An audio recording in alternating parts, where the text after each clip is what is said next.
Hi, welcome to Let's Talk Bonds, the fortnightly podcast from INR Bonds. I am Arjun Patsati. And at the outset, let me wish you a very happy new year to all our listeners and wish a very great and very healthy 2024. And in this podcast, we will be covering what the new calendar year 2024 brings for bonds. Bonds has gone through a tumultuous time in the last few years, starting 2020, and in 2023 we saw um, a mixed kind of a performance by bonds. Government bonds did very well. Corporate bonds have not, especially the AAA and the highest rated bonds have not done too well, and the lower rated bonds have actually done very well in terms of stability. And we have also seen many of them get upgraded.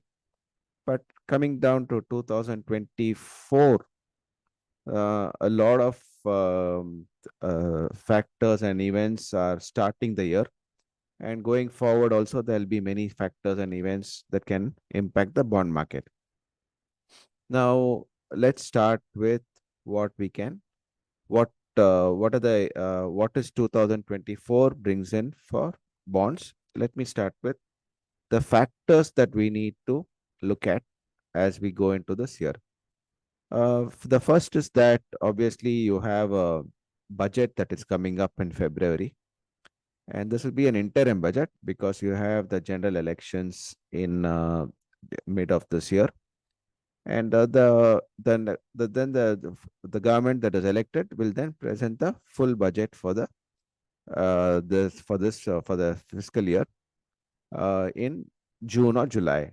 Largely, most probably it'll be July. So that will be when the full impact of what the new government policies are all happening. So till then, the interim budget will just cover the basic finances and what happened last year. Last year has been pretty good for the finances of the government. Tax collections have been extremely robust.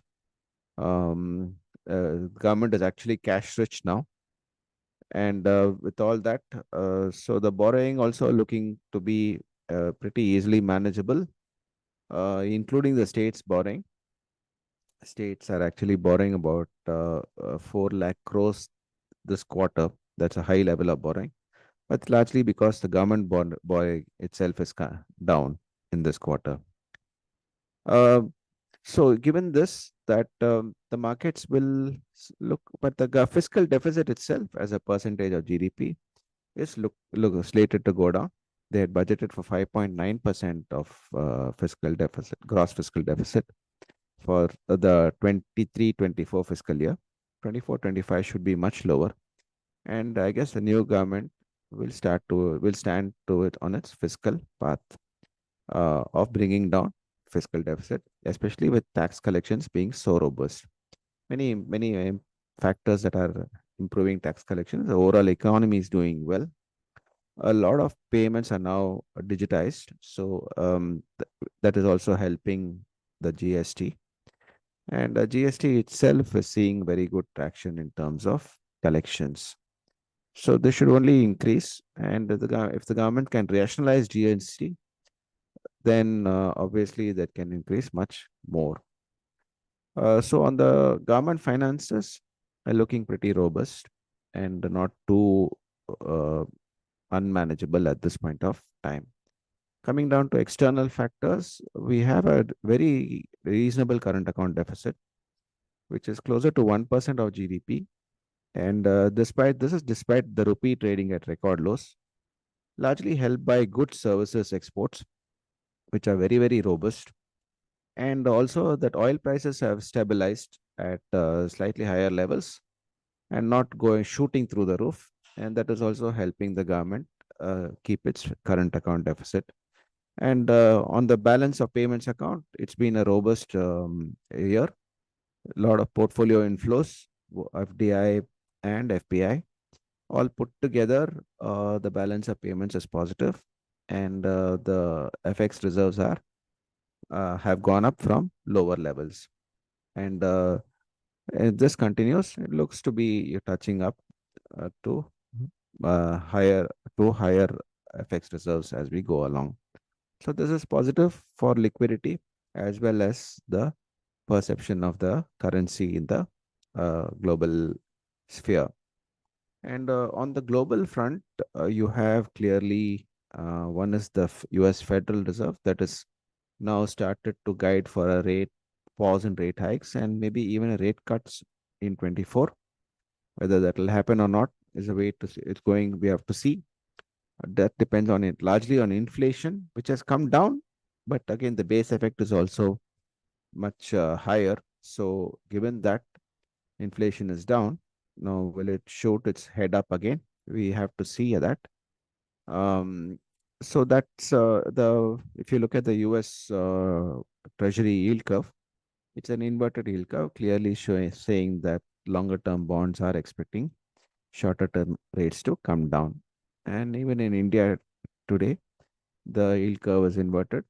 The higher the 10 and 20 and 30, 40, all are flat path and almost equal to the short term rates. In fact, some of short term rates are much higher than the longer term rates.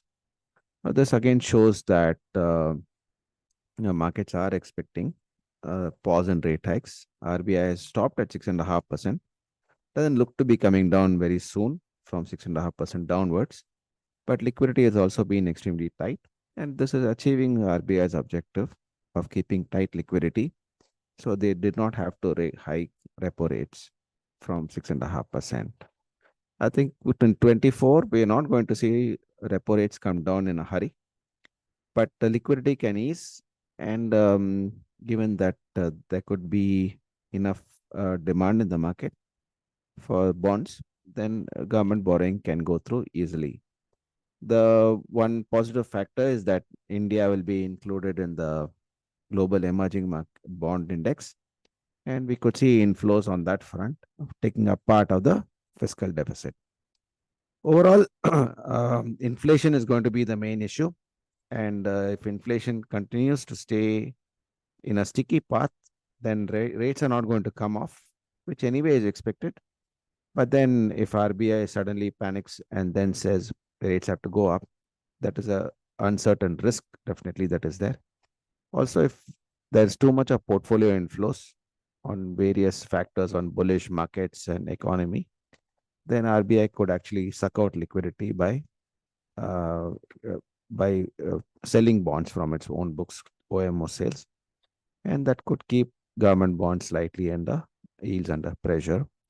But those are risk factors, and obviously global inflation is one risk factor, and continuing geopolitical tensions across the globe is another risk factor. So all these are definitely risk factors that needs to be watched out.